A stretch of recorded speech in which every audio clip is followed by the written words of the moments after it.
So, first time mo to, no, Ma'am Eunice? Opo. Yan, first time. Kahit bump car, hindi ka nakapag-bump car before? Hindi po.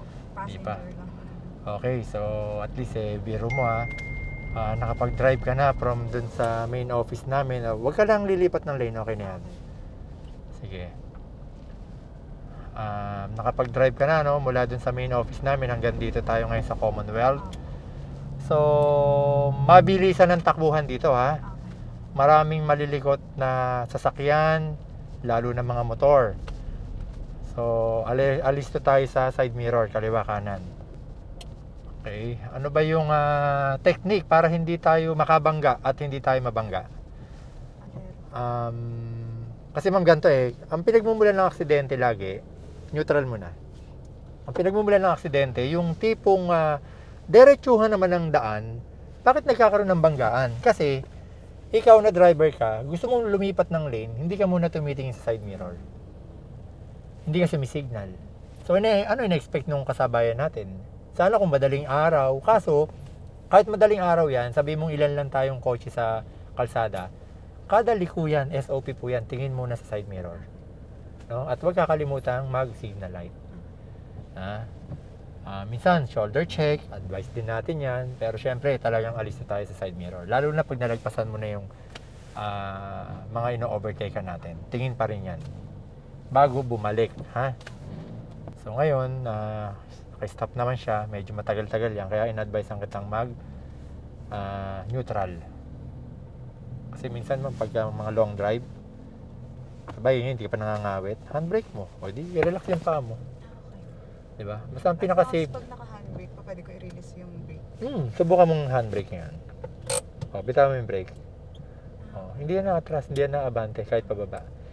Pero pag yung mababaw lang ang pagkaka-handbrake mo, may tendency pang umabante yan. Kaya dapat batak ka rin, ha? So, nakita mo ng green? Drive. Yan. Okay, may nasiraan or may gumagawa. Signal tayo sa kanan. Tingin. Clear? Side mirror? Sige, move. Accelerate. Tingin din lagi, ha? Huwag pakatiwala, ha? Feeling ko mabilis magpatakbo to si ma'am, pagka natuto to.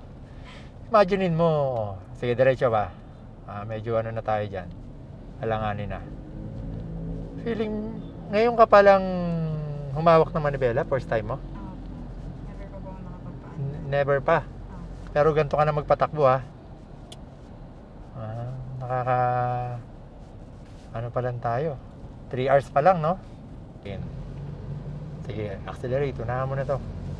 Mas delikado pa yung para kang nakikiramdam sa bus. Ang bus, kung hindi mo kayang unahan, paunahin mo siya. Delikadong katabi yan. Malaki rin ang blind spot niyan, mga truck, ha? Ngayon, kung kaya mong unahan mo na, lalo na ang dadrivein mo, Fortuner, di ba? Ay, hindi aabot yan. Kahit sa arangkadahan, hindi aabot yan. Maging wise din kayo sa kalsada, ma'am, ha? Huwag mong kakalimutan yung biniling ko sa'yo. Pag truck or bus, layo kayo. Kung hindi mo kayang unahan, paunahin mo siya. Ayan, pakurba, kabig kaliwa. Ayan, sige. Okay, medyo naninibago or ninenervyos ka ba sa pakurbada? Pero tama yung ginagawa mo, nagme-minor ka. Huwag kang makipagsabayan sa kanila, hayaan mong paunahin mo, ha? Maganda yung ginagawa mo. Bakit ka makikipag-unahan? Hindi ka naman nagmamadali. Pangalawa, baguhan ka lang, di ba? Sila, mga matatagal na yan, alam na nila yung mga biglaang aksyon pagka nagkaroon ng mga sudden stop. Minsan, kung feel mong hindi handbrake, okay lang yan. Basta sigurado mo hindi ka bibitaw, ha? Tsaka yan, pag naka-neutral yan, hindi yan naabante, ha? Hindi naka-engage yung transmission sa makina. Pag naka-drive, ang automatic, nilagay mo nun sa drive, engage na yan, automatic under yan, ha? Pero dyan sa neutral, ma'am, kahit apakan mo accelerator, hindi aabante yan. Sige, apakan mo accelerator. Yung accelerator. Ganun lang. Okay? Bitawan ko handbrake, ha? Tao, ha? Sige. Yung mga vendor na yan, ma'am, mga road user din yan, ha? Saka isa pa, tao talaga yan. Baka maka-aksidente tayo, mahirap yan. Huwag kang tututok sa mga jeep ha. Alam mo kasi mga nagsasakay yan. Marami mga private cars. Nung bumabiyahe ako ng FX, siyempre nakagilid ako, may bubusina, nagbababa ako or nagsasakay. Automatic yan. Sa public road, yung mga nandiyan sa gilid na yan, mga pampasahero yan. May time talaga sa pagmamaneho ma'am na dapat kang magbigay. May time din naman na hindi ka dapat magbigay, no? Yung tinatawag na kaya hindi ka magbibigay kasi alanganin. Minsan may mga tulad ikaw, halimbawa, alanganin yung ligo mo, hindi ka rin talaga pagbibigyan. Pero okay, may inis. Diba? Kasi may karapatan siya, may karapatan din tayo. Pero yung mga ganyang nakaporma na, medyo respeto na lang din. Pagka yan, inabantihan mo pa, manggigigil ang ano niyan. Mata niya, lilisik. Gusto mo ba yun?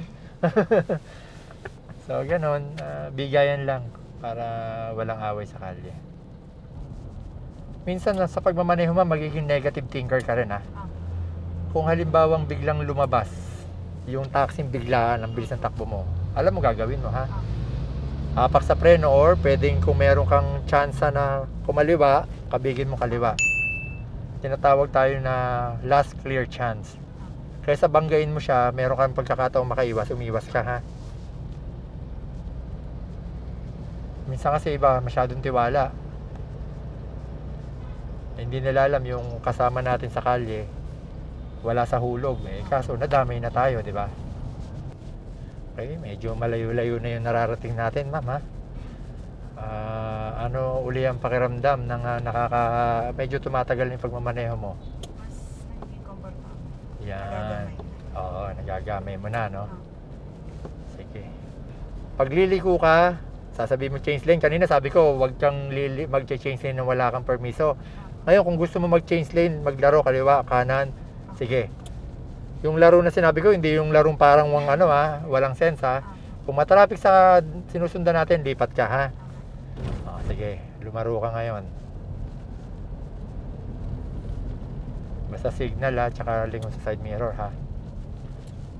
Sa totoo lang, lumalaki na yung tiwala ko sa iyo ngayon. Kanina meron na, pero hindi pa syempre full, di ba? Kumbaga nasa ano ka na ma'am, 82%. Oh, pasado, di ba? O improve mo pa yan ha. Okay, kahit mga wala namang perfecto pero kung gigradean kita, gusto ko mga 95 to 98 ha, bago ka namin bitawan. Pero sa totoo lang, tingin ko kahit na halimbawa matulog ang pasahero ako ngayon safe na ganun na palagi ang loob ko sa pagmamaneho mo. Ang grade ko na ngayon sa'yo is 83. Kanina 82 Wala pa kita ng mali pagbawasan ko yung grade mo. Majesty driving school. Palagi kang safe sa kada biyahe. Mga dami na magturo ng disiplina, maging responsable sa manibela.